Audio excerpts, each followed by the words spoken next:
স্বামীকে চেনা। স্ত্রীদের উচিত হচ্ছে স্বামী কি পছন্দ করেন, যেহেতু স্বামী আপনার প্রিয়জন, আপনি স্বামীকে কাউন্টার পার্ট হিসেবে দেখবেন না, তিনি আপনার প্রতিদ্বন্দ্বী নন। সুখী পরিবারের মধ্যে স্বামী হচ্ছে স্ত্রীর প্রিয়তম ব্যক্তি। অতএব স্বামী কি পছন্দ করেন, স্বামী কি পছন্দ করেন না, এটা স্ত্রীকে জানতে হবে। এখানে ছোট্ট একটা গল্প আপনাদের সামনে বলছি।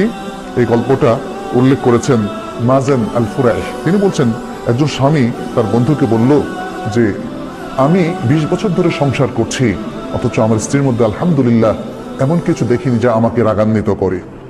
তখন বন্ধু খুব আশ্চর্য হয়ে বলল, কিভাবে এটা সম্ভব, কিভাবে করলে বলো তো দেখি, পুরো ঘটনাটাই আমাকে খুলে বলো। তখন স্বামী বললেন যে আমি যখন বিবাহ করলাম, প্রথম রাতে আমার স্ত্রীর কাছে গেলাম, তার দিকে আমার হাতটা একটু বাড়িয়ে দিলাম, সৌহার্দ্যের হাত, মমতার হাত বাড়িয়ে দিলাম। স্ত্রী আমাকে বলল, একটু ওয়েট করুন প্লিজ, আমি আপনাকে কিছু বলবো হে আবা উমাইয়া। আর ওরা আবার আবু উমাইয়া মানে কুনিয়ার ধরে কথা বলে, আমাকে একটু কিছু কথা বলার সুযোগ দিন। বলে বলো। তখন স্ত্রী শুরু করলো যেভাবে, বললো আলহামদুলিল্লাহ ওয়াসসালাতু ওয়াসসালামু আলা রাসূলিল্লাহ, ছোট্ট খুতবা দিয়ে শুরু করলো। বললো আমি আপনার কাছে এমন একজন অপরিচিত মহিলা, আমাদের বিবাহবন্ধন হয়েছে আজকে প্রথমবারের মতো আমাদের সাক্ষাৎ হচ্ছে, সুতরাং এখনো তো পরিচিতি আমাদের ফুল হয়নি, আমি জানি না আপনার কি আখলাক, আমাকে আপনি বলুন যে আপনি কি পছন্দ করেন, তাহলে সেটি আমি করব, আর আমাকে বলুন আপনি কি অপছন্দ করেন, তাহলে সেটি আমি বর্জন করব। এভাবে এতটুকু কথা বলে তিনি কি বললেন, যেটা আমরা খুতবায় বলি, আকুলু কাউলি হাদা ওয়া আস্তাগফিরুল্লাহ লি ওয়া লাক, আমি আমার এই কথাটা আপনার সামনে পেশ করলাম, আর আপনার জন্য আমার জন্য আল্লাহর কাছে আমি ইস্তিগফার করছি। সুবহানাল্লাহ। অনেকে হয়তো বলবেন, আরে এটা তো দেখি ওয়াজ করতেছে বাসর রাতে, এটা তো অস্বাভাবিক রকম লাগতেছে। বাসর রাতে আমরা শুনি অন্যরকম সোহাগী কথাবার্তা, যেটা সাহিত্যের মধ্যে, গল্পের মধ্যে, উপন্যাসের মধ্যে আমরা পড়ি। আমি এখানে আমার থেকে অ্যাড করছি, সেটা হলো দেখেন, গল্প উপন্যাস আমাদের চিন্তা চেতনা কালচার পাল্টে দিয়েছে। এই যে মহিলা, অত্যন্ত বিদুষী মহিলা, অত্যন্ত দিনদার মহিলা, সে যে কথাটা বললেন, এটা আমাদের কাছে বলে কেমন ওয়াজ ওয়াজ কথাবার্তা, বিয়ের মধ্যে আবার এগুলো বলে নাকি? কারণ আমরা যে গল্প সাহিত্য, যে আচার অনুষ্ঠানে অভ্যস্ত হয়েছি, এটা মানুষের তৈরি করা, সেগুলো আমাদের কালচার পরিবর্তন করে দিয়েছে। এই সুন্দর দিনদারি আমাদের থেকে একদম ছিনিয়ে নিয়ে গিয়েছে। মহিলা আজকে এত সুন্দর কথা বললেন। স্ত্রী ওই বন্ধুকে বলছে, আমার স্বামী বললেন, আমার স্ত্রীর কাছে যখন আমি এই কথাটা শুনলাম, ভাবলাম যে আরে এটা তো দেখি অত্যন্ত সুন্দর কথা, তাহলে তো আমাকেও একটা ভাষণ দিতে হবে। তখন তিনি বললেন, কি বললেন, আলহামদুলিল্লাহ ওয়া উসাল্লি আলা নবী ওয়া আলিহি ওয়া সাল্লাম, সকল প্রশংসা আল্লাহর জন্য এবং নবী সাল্লাল্লাহু আলাইহি ওয়াসাল্লামের উপর সালাতু সালাম। তারপর বললেন, ফাইন্নাকা কুলতা কালামান ইন সাবাত্তি আলাইহি ইয়াকুন লাকা হাদ্দুক, তুমি কিছু সুন্দর কথা বলেছো, যদি তুমি এর উপর স্থির থাকো তাহলে এটা তোমার ভাগ্য। ওয়া ইন তাদঈহি ইয়াকুন হুজ্জাতান আলাইক, আর যদি তুমি এটা দাবি করে থাকো যেটা তুমি পরিপালন করবে না, তাহলে এটা তোমার বিরুদ্ধেই হুজ্জত হিসাবে, দলিল হিসাবে থাকবে। তাহলে জেনে রাখো আমার এই জিনিসগুলো পছন্দ, এই জিনিসগুলো অপছন্দ, আর মনে রেখো আমার যদি কোনো সুন্দর কিছু তুমি পাও, সুন্দর কোনো অভ্যাস, তাহলে সেটা তুমি প্রচার করো, আর যদি খারাপ কিছু দোষ তুমি খুঁজে পাও সেটা তুমি গোপন রেখো। স্ত্রী বললেন এরপরে, আচ্ছা ঠিক আছে, এটা আমি মেনে নিলাম, আমার পরিবার পরিজন যদি আপনার সাথে দেখা করতে আসে, এটা আপনার কাছে কেমন মনে হবে, কেমন ভালোবাসবেন আপনি? বলল যে খুব বেশি জিয়ারত করুক এটা আমি চাই না, মাঝে মাঝে করতে পারে। এরপরে তিনি বললেন, স্ত্রী জিজ্ঞেস করলেন যে আপনার প্রতিবেশীদের মধ্যে আপনার ঘরে কারা কারা আসুক বলে আপনি মনে করেন এবং কাদেরকে আপনি নিষেধ করেন? তখন তিনি বললেন যে আমার প্রতিবেশীদের মধ্যে এরা খুবই সজ্জন ব্যক্তি, এরা আমাদের বাসায় আসতে পারে, আর এরা অসৎ, এরা আমাদের বাসায় আসবে না। এই তারপরে স্বামী তখন তার বন্ধুকে বললেন যে ওই রাত্রে ছিল আমার জীবনের সেরা রাত, একটা সুন্দর রাত আমি যাপন করলাম আমার স্ত্রীর সাথে।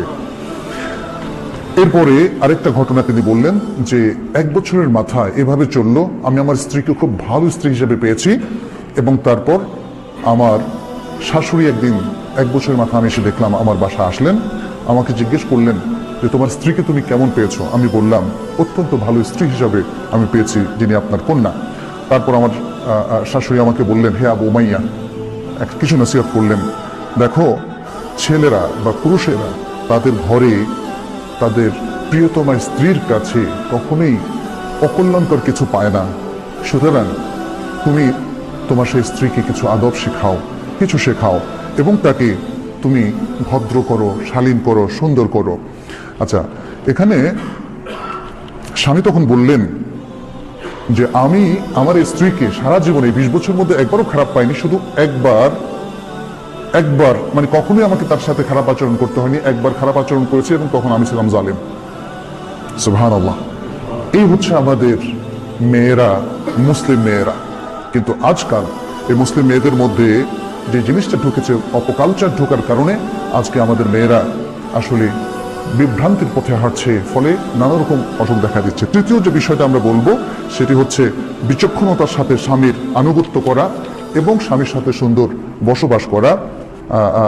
সবচেয়ে উত্তম নারী তাকে বলা হয়েছে যে স্বামীর ইতাআত করে এবং যে স্বামীকে কম খরচ করায়। আজকাল আমরা দেখি যে স্ত্রীরা স্বামীদেরকে আসলে অনেক ধরনের খরচ করাতে অভ্যস্ত, যে কারণে অনেক সময় স্বামী হারামের দিকে পা বাড়ায়। অতএব এখানে একটা ছোট্ট একটা কথা বলি, অতএব আমাদের এই ক্ষেত্রে আমাদের বোনদের সচেতন হওয়া উচিত। সালেফে সালেহিনদের একজন নারী তার স্বামী যখন বাইরে যেত, কাজে যেত, তখন একটা ওসিয়ত করছে, বলছে ইয়াকা ওয়া কাসবাল হারাম, সাবধান, হারাম কিন্তু কামাই করবে না। ফাইন্না নাসবিরু আলাল জু ওয়া লা নাসবিরু আলান নার, কারণ আমরা না খেয়েও থাকতে পারি কিন্তু জাহান্নামের উপর আমাদের কোনো সবর নাই। আল্লাহু আকবার। কি সুন্দর নসিহত! এরকম স্ত্রী কি আমাদের মধ্যে আছে, আমাদের বোনদের মধ্যে আছে যে স্বামীকে এত সুন্দর ওসিয়াত করবে? তারপরে হসন তাদবীর শুউনুল বাইত, সুন্দর করে ঘরকে সামলানো, সন্তানদেরকে তারবিয়ত দেওয়া, স্বামীর দেখাশোনা করা, স্বামীর কিছু খেদমত করা, এই বিষয়গুলো, এবং স্বামীর মেহমানদেরকে সুন্দরভাবে ইজ্জত করা, এই বিষয়গুলো করতে হবে। তারপরে স্বামীর যে আত্মীয় স্বজন আছে, স্বামীর বাবা মা, স্বামীর বোন ভাই, এদেরকেও সম্মান করা। তবে মনে রাখতে হবে রাসূল সাল্লাল্লাহু আলাইহি ওয়াসাল্লাম এই সম্মানের একটা লিমিটেশন দিয়েছেন। দেবরের সাথে কিন্তু একসাথে বসে আলাপ করা যাবে না, আড্ডা দেওয়া যাবে না, কারণ এই ধরনের পরিস্থিতিতে দেবরের সাথে দেখা করাকে বলা হচ্ছে দেবর হচ্ছে মৃত্যু। কিন্তু অনেক স্ত্রীদের মধ্যে দেখা যায় যে স্বামী তার ভাইকে হেল্প করুক, তার পড়াশোনার খরচ দেখ, বোনকে হেল্প করুক, বাবাকে হেল্প করুক, মাকে হেল্প করুক, এটা স্ত্রীরা চায় না। এটা বড় ধরনের দোষ এবং এই কারণেও অনেক অশান্তি তৈরি হয়। আমরা আশা করবো সেটা আমাদের বোনেরা সেটা সামলে নেবেন। এরপর আরেকটি হচ্ছে স্বামীর সবকিছুতে, ভালো মন্দ সবকিছুতে তার সাথে শেয়ার করা, যেভাবে খাদিজা শেয়ার করেছিলেন। ওহী নাজিলের পরে তাকে সান্ত্বনা দিয়েছিলেন, সাহস জুগিয়েছিলেন, বিপদে তার সাথে দাঁড়িয়েছিলেন। এবং সে আবি তালেবে যখন তাকে অন্তরীণ করা হয় 3 বছর, তখনও কে ছিলেন? খাদিজা ছিলেন। সুবহানাল্লাহ। আমাদের স্ত্রীরা এভাবে আমাদের স্বামীদের কাছে যদি দাঁড়ান, তাহলে সুন্দর সুখী ফ্যামিলি হতে পারে। স্ত্রী আরেকটা বিষয় হচ্ছে, তিনি স্বামী যখন কোনো ভালো কাজ করেন, তিনি স্বামীকে শুকরিয়া দিবেন। স্বামী যেমন স্ত্রীকে বলতে পারে যে আমি তোমাকে সত্যি খুব ভালো জানি, ভালোবাসি, এরকম স্ত্রীও কিন্তু সে একই কথা স্বামীর সামনে পেশ করবেন। স্বামী ভালো কিছু করলে, ভালো সুন্দর শাড়ি নিয়ে আসলে তিনি থ্যাঙ্কস দেবেন। এগুলো যেন খুব ফর্মালিটিস না হয়ে যায়, এগুলো ইনফরমালি সুন্দরভাবেই, আন্তরিকভাবেই দেবেন। এবং কোনো শাড়ি যদি পছন্দ নাও হয়, তবুও বলবেন এটা আমার ভালোই লেগেছে। এইভাবেই যদি আমরা আসলে কাজ করি, তাহলে সুখী সুন্দর জীবন আমাদের তৈরি হতে পারে। স্বামী এবং স্ত্রী এই দুটো পার্ট আমরা যদি নিজেদের মধ্যে প্রেম ভালোবাসার মধ্য দিয়ে বন্ধনটাকে শক্তিশালী করতে পারি, সুদৃঢ় করতে পারি, এবং রাসূলুল্লাহ সাল্লাল্লাহু আলাইহি সাল্লামকে রোল মডেল হিসাবে আমরা গ্রহণ করতে পারি, আমরা পুরুষ নারী সকলেই, এবং রাসূল সাল্লাল্লাহু আলাইহি ওয়াসাল্লাম স্ত্রীদেরকে আমাদের নারীরা যদি রোল মডেল হিসাবে গ্রহণ করে, আজকের কোনো সেলিব্রিটি না, তাহলে একটা সুখী সুন্দর ফ্যামিলি গঠন হতে পারে, সুন্দর সমাজ গঠন হতে পারে। আল্লাহর কাছে আমরা দোয়া করছি আমাদের পরিবারগুলোকে তিনি যেন কবুল করে নেন।